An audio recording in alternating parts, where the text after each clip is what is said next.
Puji Tuhan, Shalom. Selamat berjumpa kembali dalam Renungan Sejenak pada hari ini. Renungan Sejenak hari ini saya ambil dari kitab Kejadian, pasal 20 ayat yang pertama hingga ayat yang ke-8. Demikian bunyi firman Allah. Lalu Abraham berangkat dari situ ke tanah Negeb, dan ia menetap antara Kades dan Syur. Ia tinggal di Gerar sebagai orang asing. Oleh karena Abraham telah mengatakan tentang Sara istrinya, dia saudaraku, maka Abimelek raja Gerar menyuruh mengambil Sara. Tetapi pada waktu malam, Allah datang kepada Abimelek dalam suatu mimpi serta berfirman kepadanya, "Engkau harus mati oleh karena perempuan yang telah kau ambil itu, sebab ia sudah bersuami." Adapun Abimelek belum menghampiri Sara. Berkatalah ia, "Tuhan, apakah engkau membunuh bangsa yang tidak bersalah? Bukankah orang itu sendiri mengatakan kepadaku, dia saudaraku? Dan perempuan itu sendiri telah mengatakan, ia saudaraku. Jadi hal ini kulakukan dengan hati yang tulus dan dengan tangan yang suci." Lalu berfirmanlah Allah kepadanya dalam mimpi, "Aku tahu juga bahwa engkau telah melakukan hal itu dengan hati yang tulus. Maka aku pun telah mencegah engkau untuk berbuat dosa terhadap aku. Sebab itu aku tidak membiarkan engkau menjamah dia. Jadi sekarang kembalikanlah istri orang itu, sebab dia seorang nabi. Ia akan berdoa untuk engkau, maka engkau tetap hidup. Tetapi jika engkau tidak mengembalikan dia, ketahuilah, engkau pasti mati, engkau dan semua orang yang bersama-sama dengan engkau." Keesokan harinya pagi-pagi Abimelek memanggil semua hambanya dan memberitahukan seluruh peristiwa itu kepada mereka. Lalu sangat takutlah orang-orang itu. Judul renungan sejenak pada hari ini adalah suami yang rela korbankan istri demi selamatkan dirinya. Terkadang ada suami-suami tertentu rela mengorbankan istrinya demi kepentingan dirinya.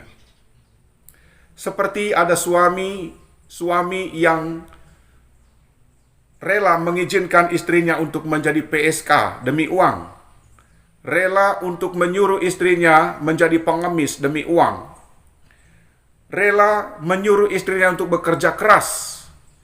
Sementara suami bermain judi, suami santai-santai di rumah, dan lain-lain sebagainya.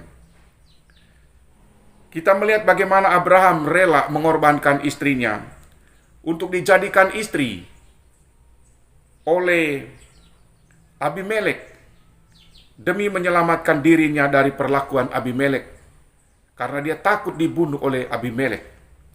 Sekalipun Abraham memiliki iman yang tergolong sangat kaliber, namun dalam kasus tertentu, imannya bisa goyah. Terbukti, dia berbohong bahwa Sara adalah saudaranya, karena dia takut dibunuh oleh Abimelek.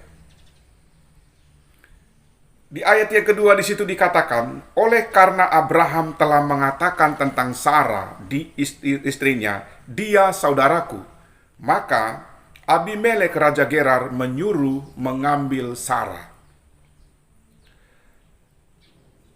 Kebohongan yang dilakukan oleh Abraham tidak bertahan lama. Kata-kata bijak mengatakan begini, sekalipun kebohongan itu lari secepat kilat, tetapi suatu saat kebenaran akan menghentikannya. Namun demikian, kalau kita perhatikan dalam konteks ini, Allah tetap melindungi dan membela Abraham. Allah hampir membunuh Abimelek karena telah mengambil Sara menjadi istrinya.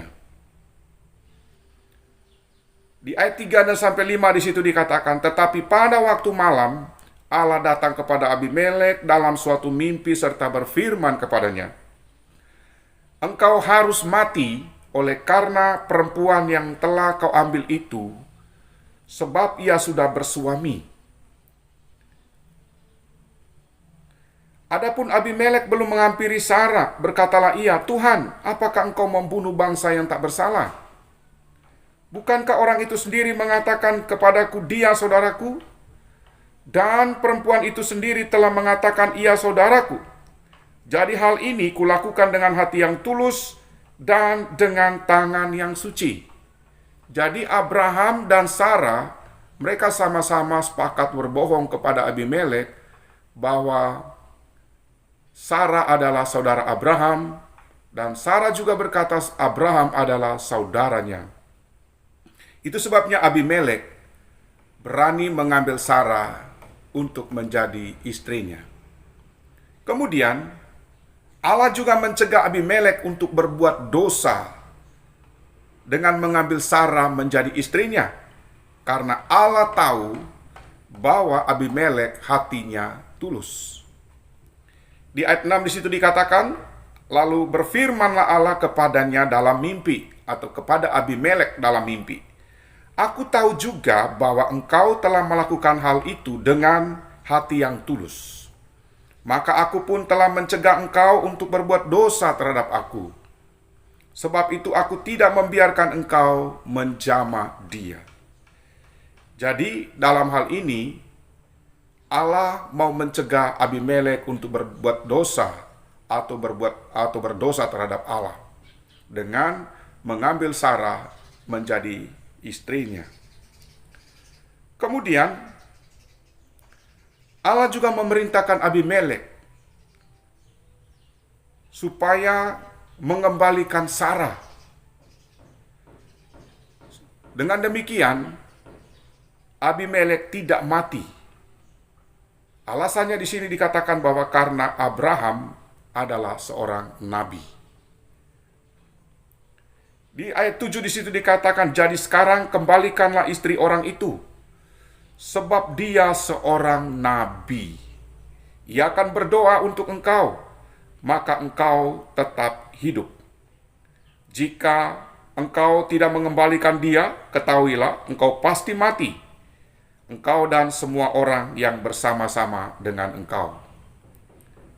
Jadi, kalau kita perhatikan di dalam bacaan ini, di dalam kasus ini, mengapa Allah membela Abraham sekalipun dia berbohong?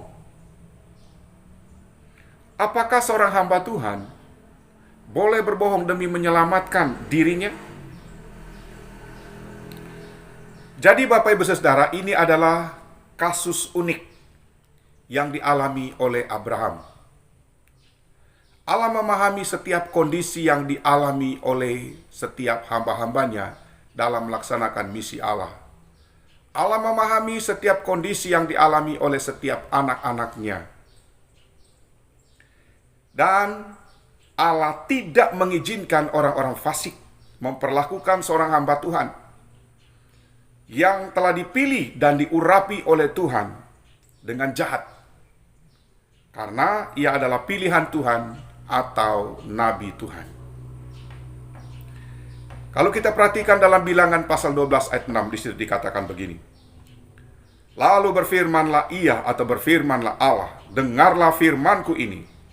Jika di antara kamu ada seorang nabi, maka aku Tuhan menyatakan diriku kepadanya dalam penglihatan. Aku berbicara dengan dia dalam mimpi. Nah, ternyata Allah memakai nabi untuk menyatakan pesannya kepada manusia atau kepada orang lain. Melalui nabi, Allah menyatakan dirinya. Melalui nabi, Allah menyatakan mimpi dan penglihatan untuk disampaikan kepada satu bangsa atau kepada orang lain. Jadi, Bapak Ibu Saudara yang dikasihi oleh Tuhan, kalau kita perhatikan dalam Kolose pasal 3 ayat 18 sampai 19, di situ dikatakan, hai istri-istri, tunduklah kepada suamimu sebagaimana seharusnya di dalam Tuhan.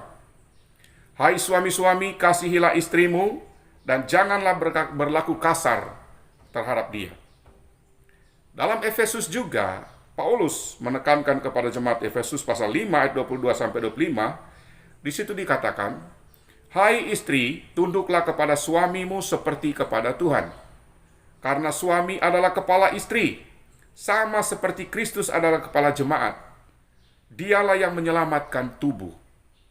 Karena itu, sebagaimana jemaat tunduk kepada Kristus, demikian jugalah istri kepada suami dalam segala sesuatu. Hai suami, kasihilah istrimu sebagaimana Kristus telah mengasihi jemaat dan telah menyerahkan dirinya baginya."